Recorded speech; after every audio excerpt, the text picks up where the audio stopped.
dit, vous prenez le titre, c'est les inquiétudes de la vie. Ah, papa, si il y a bon monde. Voilà, avec le Mitoumisa. Là, c'est les souffrances. Les inquiétudes de la vie.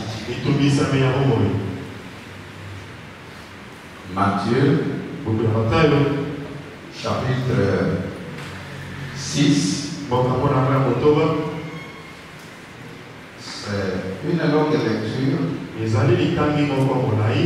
que Jésus a pris tout son temps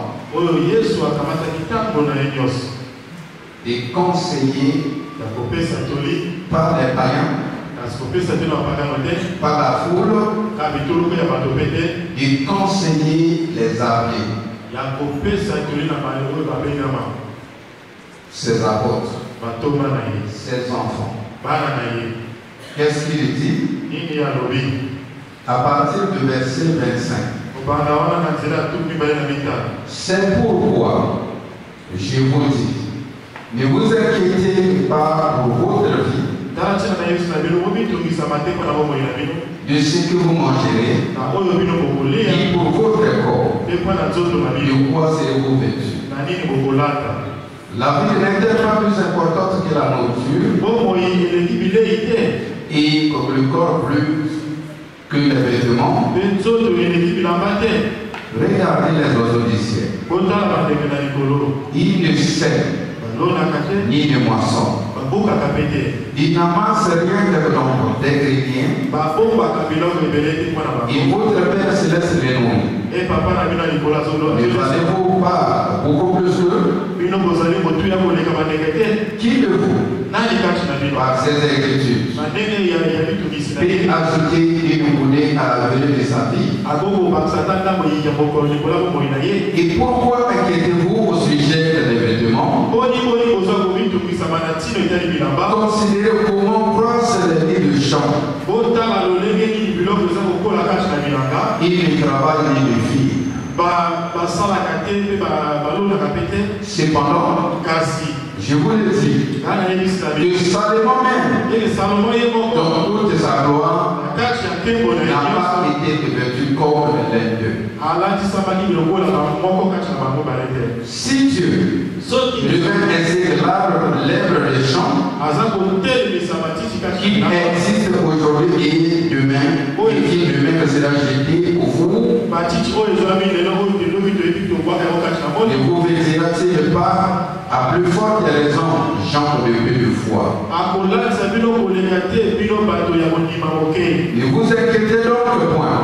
Ne dites pas, que mangerons-nous? Que boirons-nous? De quoi serons-nous vêtus? Toutes ces choses, ce sont les païens qui le cherchent. Votre Père Céleste sait que de vous en avez besoin. Cherchez premièrement le royaume et la justice de Dieu. Toutes ces choses vous seront redonnées par plus. Ne vous inquiétez donc point du lendemain. Car le lendemain aura soin de lui-même. À chaque jour suffit sa paix.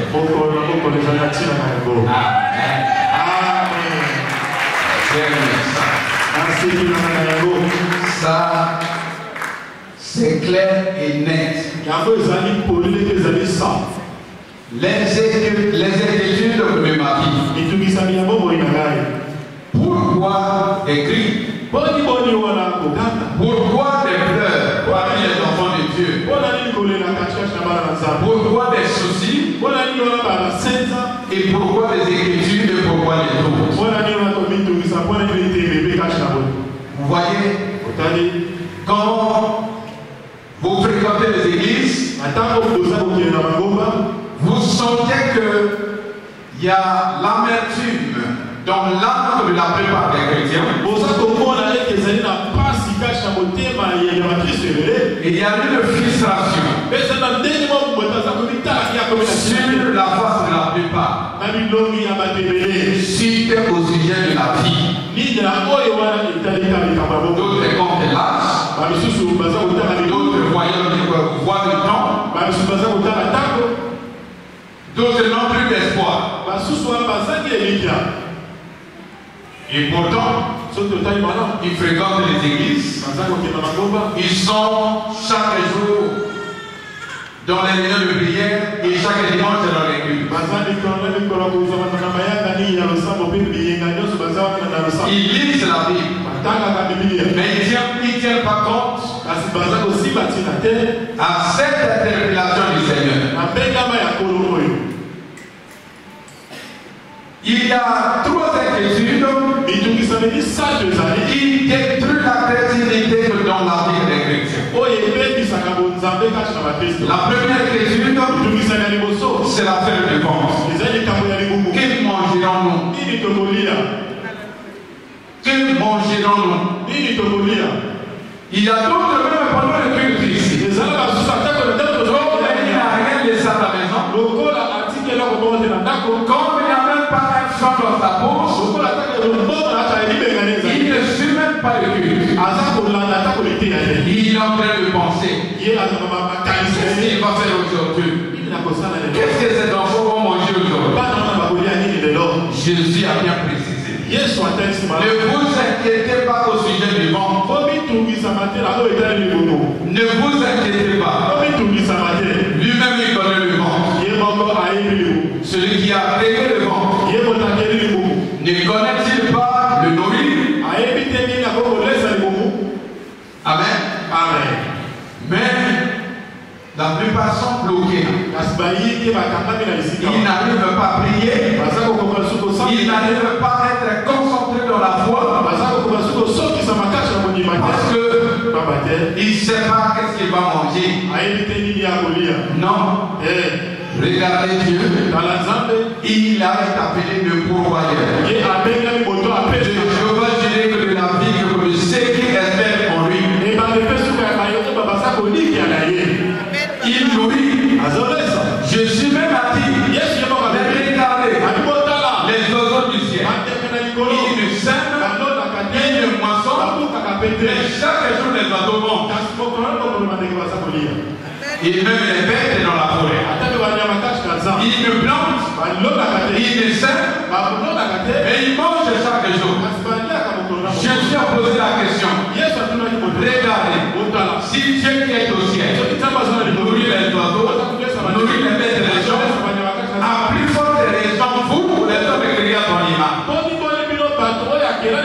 Les hommes créés à son image. Ça, je vous prêche avec l'expérience. J'ai testé et j'ai témoigné ce Dieu-là. Je l'avais dit, quand j'étais élève, chrétien affermi, et dans une famille très pauvre ici à Brazzaville, et je lui avais dit, Seigneur, moi je ne dormirai jamais à Paris. Et moi j'étais fidèle à ça. Il suffit seulement d'espérer en lui. Il ne te laissera jamais. Il ne t'abandonnera jamais. Amen. Est-ce que tu le sais? Est-ce que tu le sais? Et pour les jeunes sœurs qui sont ici dans la salle, qui pensent que le seul moyen de se procurer bien matériel sur le sexe, tu as tapé à cause. Tu es loin de la volonté de Dieu. Et celui qui t'avait créé n'a pas donné que la notice est comme ça. Il a bien dit, alors tu mangeras par la chair de ton enfant. Et pourquoi pour les veuves et pourquoi pour les orphelins? Mais pourquoi tant d'inquiétude qui commence déjà à affaiblir ta vie chrétienne? Les gens me donnent des questions dans ta conscience. Ça fait tant d'années que j'ai servi. Il y a fait tant de moments que j'ai prié. Il y a fait tant de temps que j'ai gêné. n'y a ni changement, ni variation des temps dans ma vie. Et tu commences à poser le doute sur les paroles de Dieu. Non, Dieu est vrai. Dieu est fidèle. Dieu est juste. C'est toi qui ne crois pas. La Bible nous dit que tout est possible à celui qui croit. Tout est possible. La deuxième inquiétude, et qui nous est là, c'est l'inquiétude de la vie. La première inquiétude était de vente. Deuxième, c'est la vie. La vie. Je vais vivre comment? Avec les maladies qui m'agacent. Avec les souffrances que je traverse. Laisse-moi te dire, mon bien-aimé, que c'est pas le fait d'être malade ou de souffrir qui témoigne que tu mourras. Amen. Nous on a vu les gens qui ont souffert des années, mais ils sont toujours vivants. Mais ceux qui n'ont pas souffert, ils sont partis avant. Ils sont partis. C'est que la vie ne dépend pas de ce que tu vois, de ce que tu sens. La vie dépend de la volonté de Dieu de Dieu. La vie appartient à Dieu. La vie n'appartient pas à un médecin. La vie n'appartient pas à un féticheur. La vie n'appartient pas à un marabout. La vie appartient à Dieu. La vie n'appartient pas à Richel. La vie n'appartient pas à ta fonction. La vie appartient à Dieu. La vie aussi n'est pas en Occident. La vie n'est pas en Orient. La vie est au ciel. La vie est au ciel.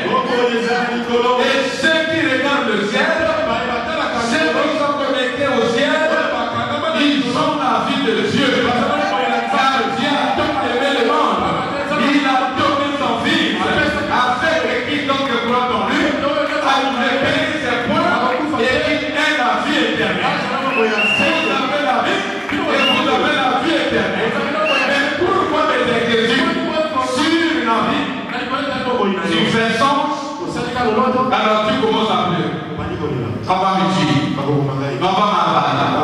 Comme les Congolais, ils ne meurent pas par les maladies ou par la prière, c'est tout simplement des courses. Mais on peut manger tout le monde de sauce. Si vous pensez qu'on mange, mais on peut manger tout le monde de sauce. Dieu a créé sur la terre des hommes certaines choses sont intouchables. Certaines choses sont immangeables. Que ce soit parmi le monde des bêtes, que ce soit parmi le monde des oiseaux, que ce soit parmi le monde des poissons, lesquels qui sont les gens qui vivent sur le bord du fleuve ici, qui connaissent bien les poissons. Quel est le poisson que tu connais au fleuve ou dans les rivières qu'on ne mange pas? Que le jour que tu vas manger le poisson, tu auras des problèmes avec la vie.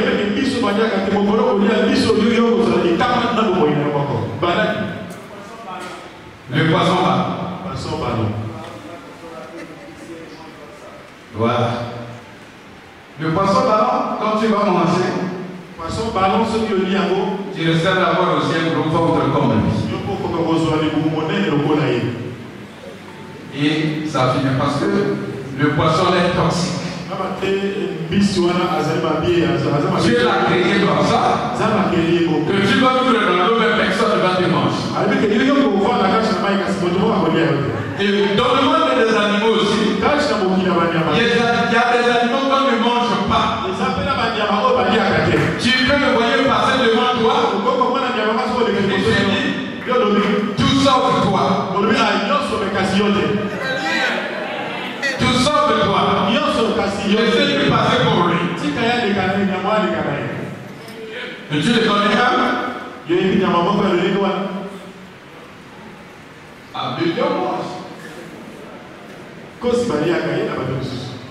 et pourtant, vous êtes les gens de la forêt. Vous voyez que c'est trop. Beaucoup de forêt équatoriale. Vous ne connaissez pas les espèces.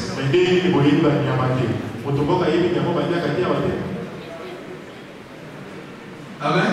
Amen. Il y a des animaux. Quand on ne mange pas, le jour que tu vas manger ça, tu auras des problèmes. Il y a même un petit rat qui a une bouche pointue. Et l'odeur terrible. Mais lui, on ne mange pas. Même si vous mangez les rats, il faut essayer de manger. Le jour que tu le mangeras, tu vas respirer sur le mode odeur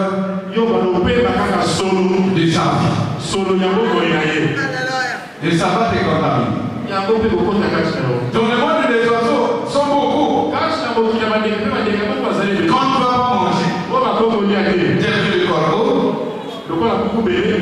même s'il vient devant toi, tu dis on peut attraper tout le monde, mais sauf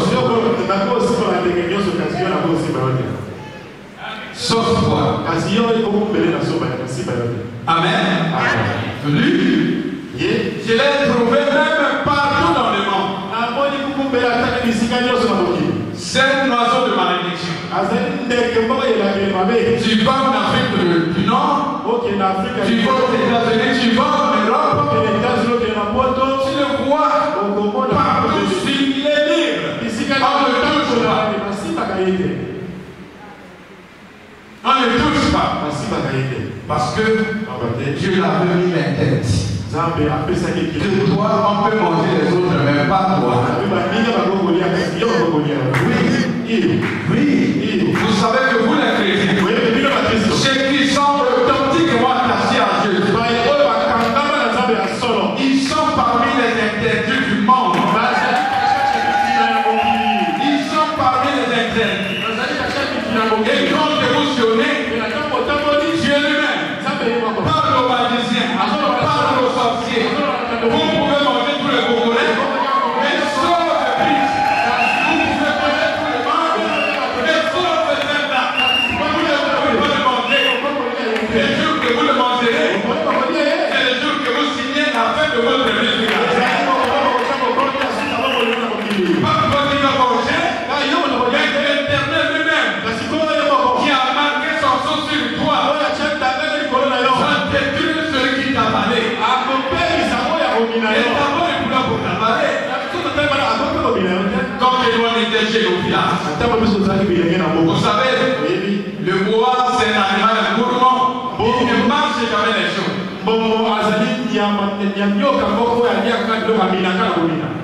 Il avale seulement. Mais le jour il a fait, il est allé avaler celui qu'on avale. Il est allé avaler la tortue.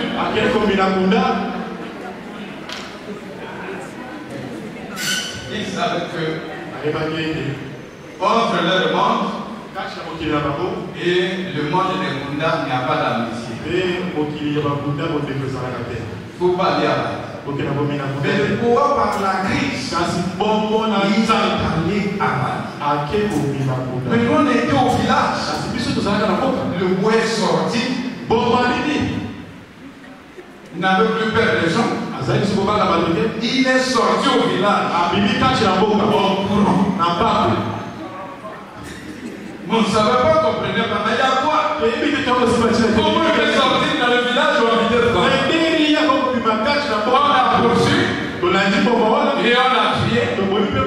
Et quand on l'a décidé, on vit le jeu des tortues en train de marcher.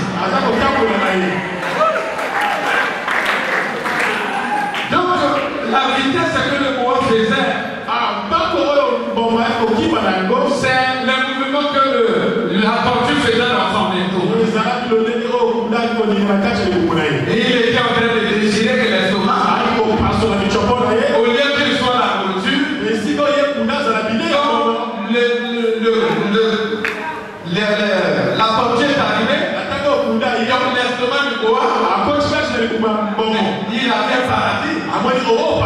Là où il a tout à l'intérieur. Il commence à manger la partie de l'estomac. Parce que c'est nourri de ça. Si tu le pièges sur ces choses-là, tu l'achètes. Donc lui, il a trouvé qu'on lui avait mis dans un trésor. Imaginez-vous, si un vivant commence à manger ton estomac à l'intérieur. Et si tu as la bouche de crier, tu vas crier son âme. Mais lui, comme il n'a pas la bouche de crier, il courait de partout jusqu'à ce qu'il est sorti au village. On l'a tué. Parce qu'il est allé manger la tête.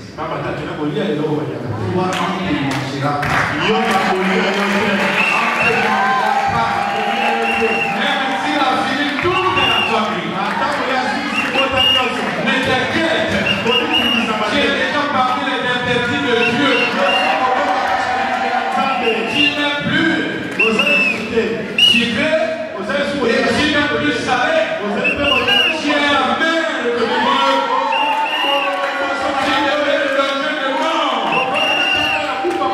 Ne t'inquiète, je te dis, ne vous inquiétez pas au sujet de votre vie. Je suis entouré par des sorciers, je suis entouré par des malfaiteurs. Oui, la Bible dit que même si tu es entouré par eux, ils viendront vers toi par un seul chemin, mais quand ils vont constater que c'est un danger de mort, chacun va fuir sur son chemin. Chacun va fuir sur son chemin. Et Dieu David, j'ai dresserai même ta table devant tes ennemis. Ceux qui cherchent à te mettre des poisons, à t'embouter, non, je vais servir ta table devant eux. Et on verra celui qui va faire. Et il dit à David, même si tu marches dans l'ombre de la vallée de la mort, tu ne craindras rien. Tu ne craindras rien. Parce que moi, l'Éternel, je suis avec toi. Ce que tu connais, que tu as bien gardé au ciel, et ce que tu connais, et que tu as bien entre les mains de Dieu. Oh, tu n'arrives pas à dire amen parce que tu ne connais pas. Chaque jour, et tu dors dans les soucis, en disant que je ne sais pas, et ce qui va m'arriver, ça va t'arriver quoi? Ça va t'arriver quoi? Même si tu dors, tu rêves, tu es déjà dans un cercueil. Celui qui est avec toi est appelé la résurrection. Il est appelé la résurrection. Il ne permettra pas que tu mourras. Il ne permettra pas. Parce que la vie est entre ses mains. Ne traitez pas Dieu par rapport à ce que tu es en train de vivre. Ne le considérez pas petit par rapport à ton état de santé. Mais considère-le comme le détenteur de ta vie. Ta vie est entre ses mains. Est-ce que tu le connais? Est-ce que tu crois à ça? Est-ce que tu crois à ça? Oui. Si tu ne crois pas, laisse-moi te dire, crois ça avec moi. La vie dépend de Dieu. Lazare est tellement. Il a donné la vie. La vie de Jérusalem est tellement. Il est venu, il a donné la vie. La vie est en lui. Comme que vous avez Jésus, vous avez la vie. Ne voyez pas. Et ne laissez pas ta foi s'écrouler à cause de ces filles. C'est un père du mensonge.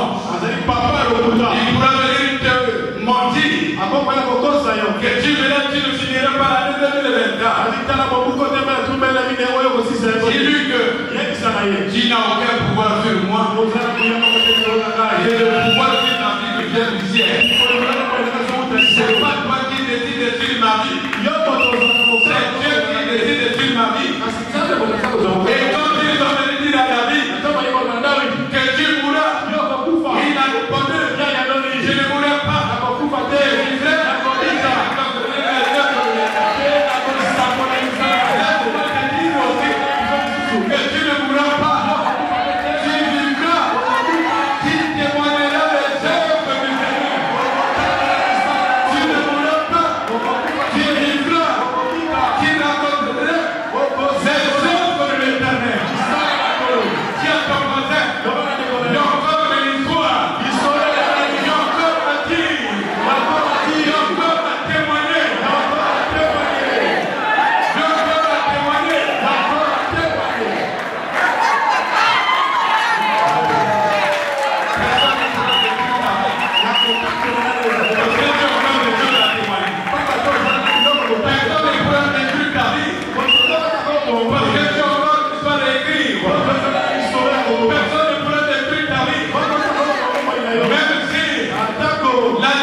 Point de maladie qui commence à t'envelopper par les soucis. Et tu commences à te déranger. Tu n'arrives même plus à prier. Tu n'arrives plus à faire la volonté de Dieu. Laisse-moi te communiquer. Celui qui t'appelait fidèle. Celui qui t'appelait te connaît plus que toi-même. Amen. Il te connaît. Il te connaît. Troisième écriture. Troisième écriture. C'est l'habillement. Ça, c'est l'écriture qui tu l'as préparé. Les hommes de ce côté sont un peu simples.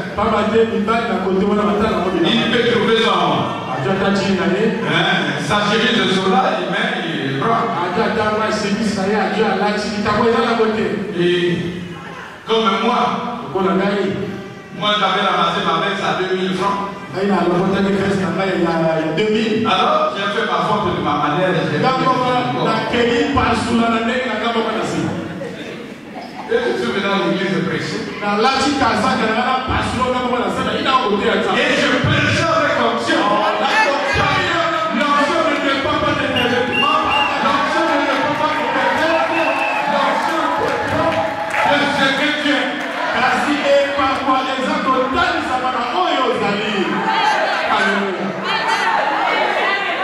Amen. Ceux qui applaudissaient dans l'église, ceux qui applaudissaient Dieu, applaudissaient que l'onction qui était sur moi. Mais ceux qui ne connaissaient pas Dieu, qui étaient matériels, applaudissaient la fonte de ma veste que j'ai déchirée moi-même.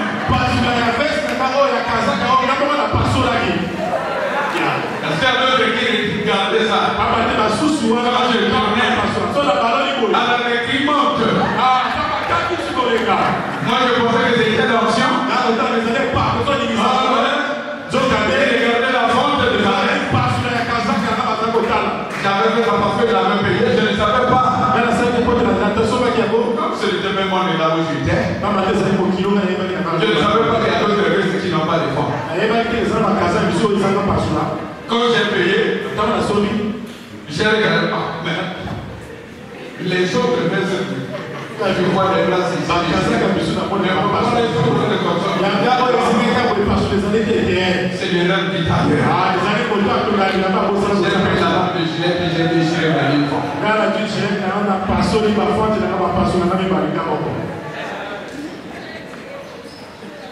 À la fin de culte, les frères de Dieu me demandent, mais qui t'a déchiré ça? Mais moi, j'ai le nom. C'est les gars de Porto. Non, on ne fait pas ça comme ça. On fait comment? Faut aller voir le tailleur.